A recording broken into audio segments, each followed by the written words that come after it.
If you had to choose between honor and love, which would you choose? I ask because once I stood at that crossroads, alone, with no one but the wind to guide me. And when you live long enough in these hills, out where the pines whisper and the stars are sharp enough to cut skin, you learn that love doesn't always come like a summer breeze. Sometimes it comes like a blizzard in July. That's how it started, with snow in July. Back then, I was known as Abigail Monroe. The folks in Three Pines called me Nurse Abby, though in truth I was barely more than a girl with strong hands and a quiet voice. I'd been posted up at the mountain infirmary for just over a year, sent by the missionary board in Austin. No one volunteered to come up this high, not where the roads ended and the horses gave up. But I didn't mind the silence. It kept the ghosts away. My station sat on the edge of nowhere, wrapped in snow even when the rest of the West baked under sun. July, to us, meant maybe a break in the frost, a few patches of green. But that year, it came cold, mean, unnatural. The first sign was the hawk. It circled low one morning, closer to the cabin than usual, its cry sharp enough to raise the hairs on the back of my neck. I'd always believed animals knew things before we did, that they heard the tremble of coming trouble in the ground. That same evening, just as I was boiling linen strips by the stove, there was a knock at the back door. Not the front. The back. No one used the back unless they were hiding. I opened it, slow, one hand on the iron poker tucked behind the door frame. The wind hit me first, then the smell of pine and blood. He was slumped there, half collapsed, more ice than man. His hair was black as river stone, tangled with snow, and his skin, copper-toned beneath the bruises, looked too still, too quiet. "McCoe," he whispered, or maybe that was his name. I should have turned him in. That's what the town expected. Any stranger with that look, long braids, animal hide coat, no papers, was to be reported. Sheriff Tate didn't tolerate wanderers, especially ones from the nation. Not since the raid. Not since his boy died. But I didn't move. He was younger than I expected. Maybe my age, maybe less. And the blood soaking through his side told me one thing. He wouldn't survive the night without help. So I dragged him in. The cabin wasn't built for secrets. Wood walls carried every sound. But I cleaned his wound by lamplight, stitched him with fingers that wouldn't stop shaking, and whispered prayers I wasn't even sure I believed anymore. His eyes fluttered open near midnight. The fire crackled low. Outside, the wind howled like it had lost something. He looked at me, really looked, and said in the softest voice, "You shouldn't help me." "I know," I said, but I did anyway. Days passed. I kept him hidden in the cellar, wrapped in blankets, fed with what little I could spare. He didn't speak much. When he did, his words were careful, thoughtful, like someone who'd learned silence the hard way. I didn't ask what he'd done. I didn't ask who shot him or why. I just watched the snow fall and listened to the way his voice changed when he thought I wasn't paying attention, murmuring in his own language or whispering names I didn't recognize. Maybe it was loneliness. Maybe it was the quiet between us. But somewhere in that frost-bitten silence, my heart shifted. I remember one morning, the sun tried to break through the clouds. I was tending his wound again. It had begun to scab cleanly, and I felt his hand brush mine. Just a touch, barely there, but it lingered. "Your hands are cold," he said. I live in ice, I replied, smiling. And then I added, softer, but I'm used to it. He looked at me like he'd heard something I didn't say. That night, I couldn't sleep. I kept hearing my father's voice in my head. Don't forget who you are, Abby. Your name matters. Your choices matter.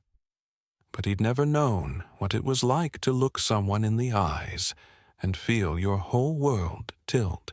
The next morning, I heard hooves, distant but growing. I stepped out, squinting against the rising light, and there they were, Sheriff Tate and 2 riders, coming up the trail with purpose. I ran to the cellar. Mako was already sitting up. They're here, I whispered. I know, he said, and something in his voice broke me. He was going to turn himself in.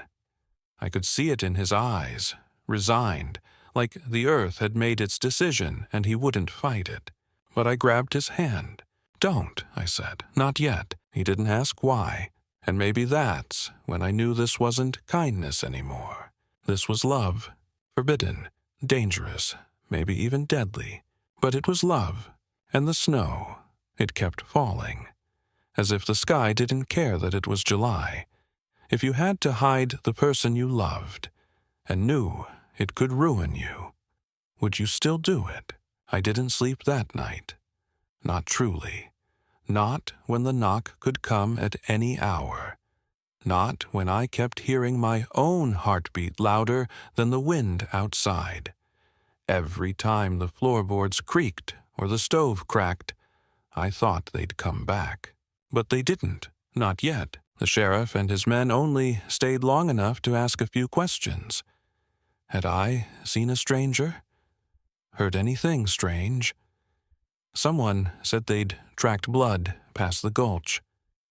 They were sure it was him. They didn't say his name, but I could feel their suspicion hanging in the air like smoke. I told them what I had to. No one's come through. Just snow and silence, I said. I kept my eyes steady, my hands clasped, my voice quiet. That's what always worked on men like Sheriff Tate. Quiet made them uneasy. They mistook it for truth. They left by sundown, and I went straight to the cellar. Mako was sitting up now, his shoulder bound tight beneath my old winter blanket. He'd trimmed the stubble from his jaw and tied back his hair with a leather string I hadn't seen before. Even like that, half recovered, half frozen, he had a stillness that felt older than this land. You lied for me, he said, his voice low. I did. Why? I didn't have the words. Maybe because I didn't want to hear myself say them out loud. So instead, I answered with a question of my own. Is it true what they say? That you were part of the raid on Red Fork? His jaw tightened. I was near Red Fork, he said. I was hunting. I heard the shots, but I never fired one. When I got there, it was already burning. His hands clenched the edge of the cot. I watched the bones in his knuckles whiten. I tried to pull a girl out. Her leg was caught. I couldn't save her. Silence. Then he looked at me and said, They saw my face. That's all it took. I believed him. God help me, I did. But belief doesn't change the world. It doesn't stop men from hanging innocents. It doesn't wipe blood from memories. I'm not supposed to feel this, I whispered. Not for you, not like this. He didn't move, but I saw it in his eyes. The recognition, the ache. Neither am I. That night, I sat beside him longer than I should have. We didn't speak. We just watched the lantern burn low. And I thought about all the things I'd been taught. That love comes with rings and church bells. That love is clean, pure, holy. But nothing about this felt clean.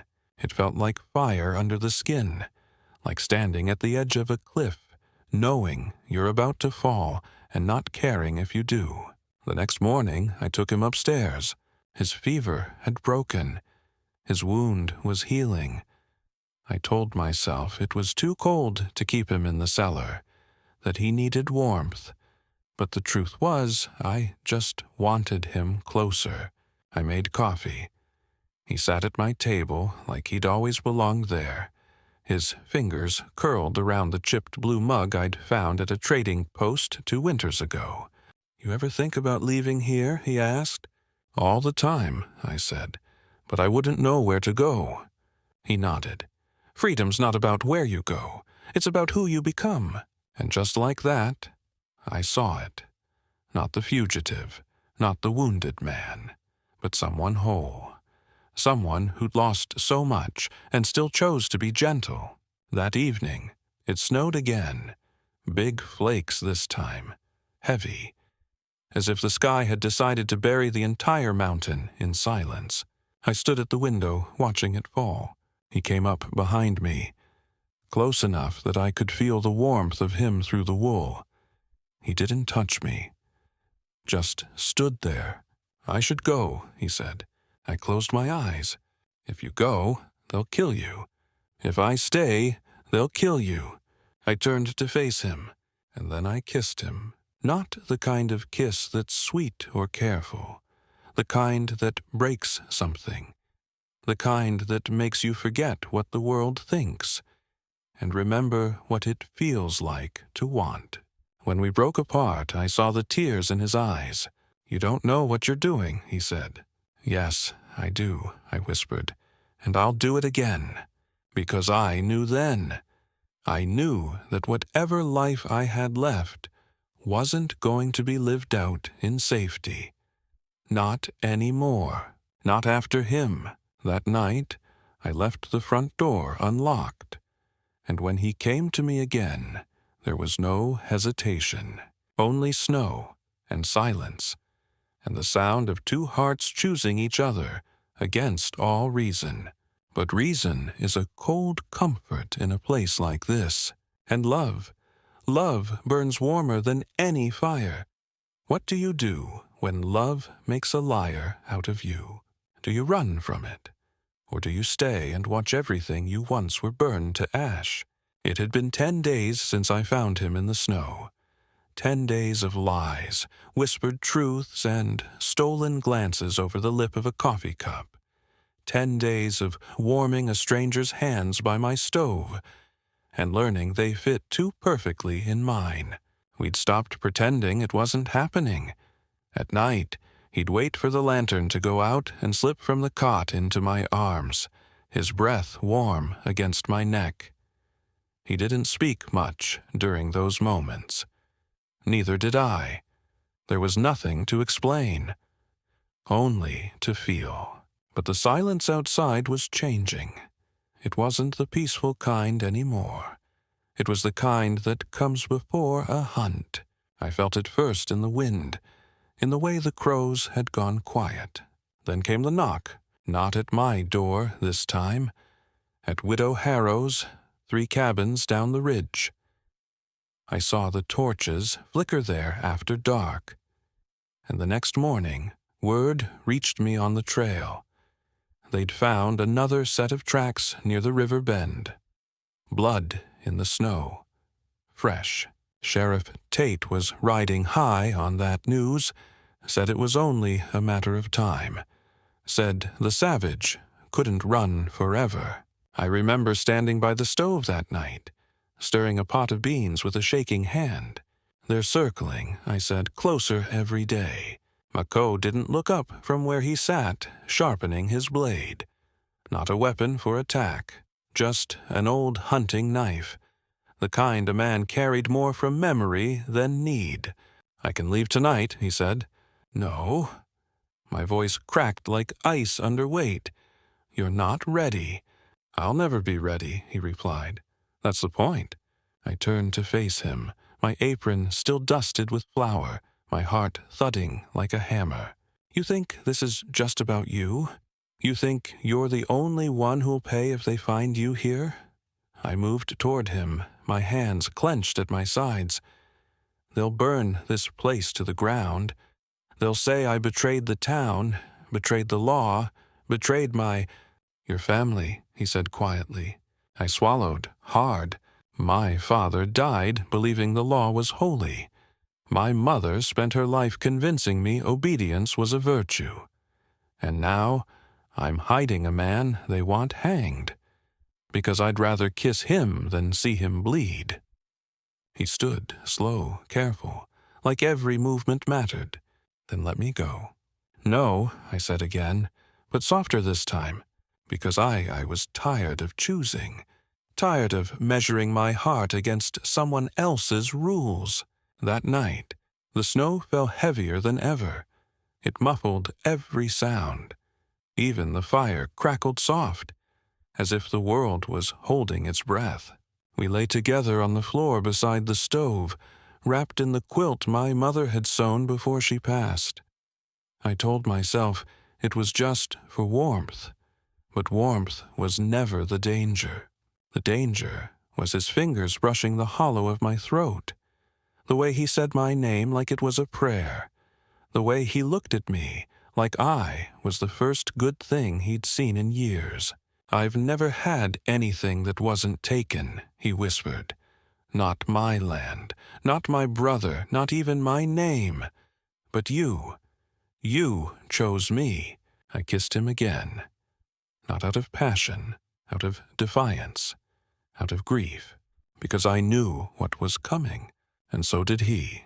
By morning, the sky had turned the color of steel, cold, ready, unforgiving.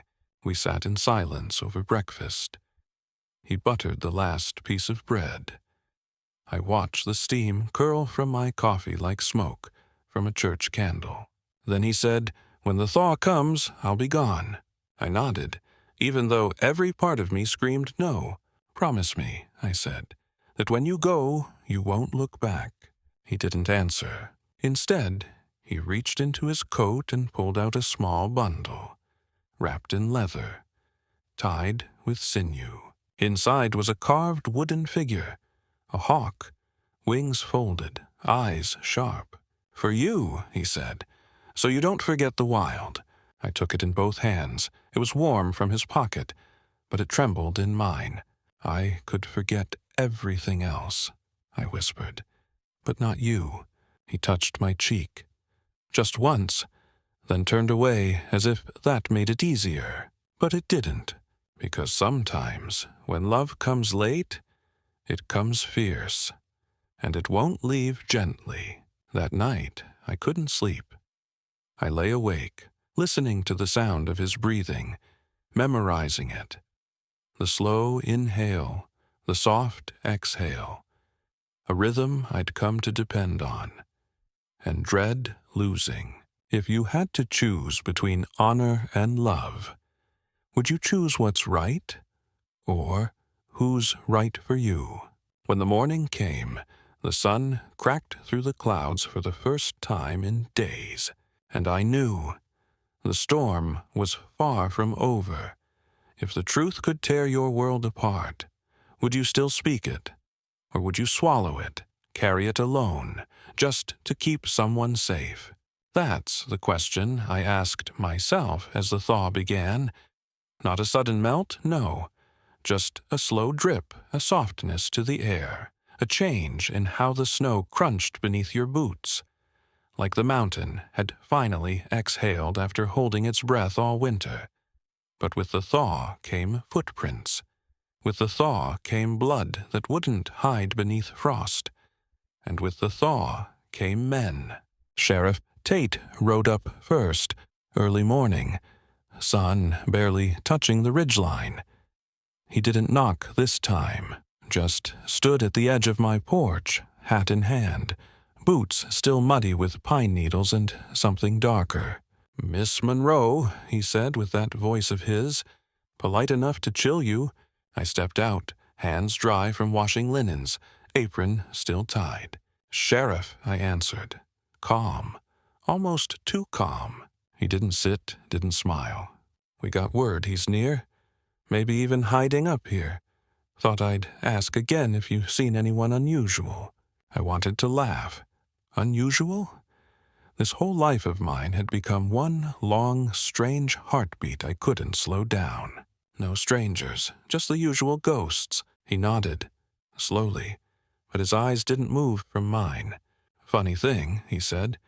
We tracked prints to within a mile of your cabin. Real fresh, just before the last snow. I swallowed. Coyote's been bold lately. Lot of tracks. He studied me. I don't know what he saw. Maybe the tremble I tried to hide behind stillness. Maybe the truth bending my spine. But he said nothing more. Just tipped his hat and rode off with dust in his wake. That night, I locked the door for the first time since Mako arrived. Inside, the fire barely warmed the walls. And still, he pulled me close. We're running out of time, he whispered against my temple. I know. I should go tonight. No, you have to let me. I broke then, in a way I didn't think I still could. Every morning I wake up and check if you're still breathing, I told him. Every time you close your eyes, I wonder if you'll wake. And now you want me to let you walk into the wolves. He didn't argue. He just pulled me into him, forehead against mine, like he could pour every apology he couldn't say straight into my skin. But the next morning he was gone. No note, no sound. Just the warmth of where he'd slept beside me, fading like breath on glass. I searched for hours. The trail was cold, or maybe my panic just made it feel that way. I shouted his name down the gulch, checked the river bend, found a shred of his coat caught on a branch and nearly collapsed. By dusk, I returned home, heart torn, hands bleeding from brambles.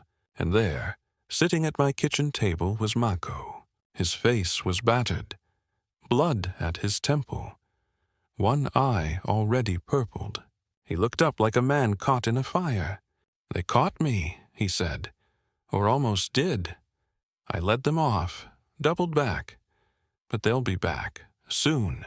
I ran to him, touched his face, felt something break between my ribs. You can't keep doing this, I whispered. I don't have a choice. Yes, you do, I said. Stay. If I stay, you'll die. I'd rather die with you than live without you.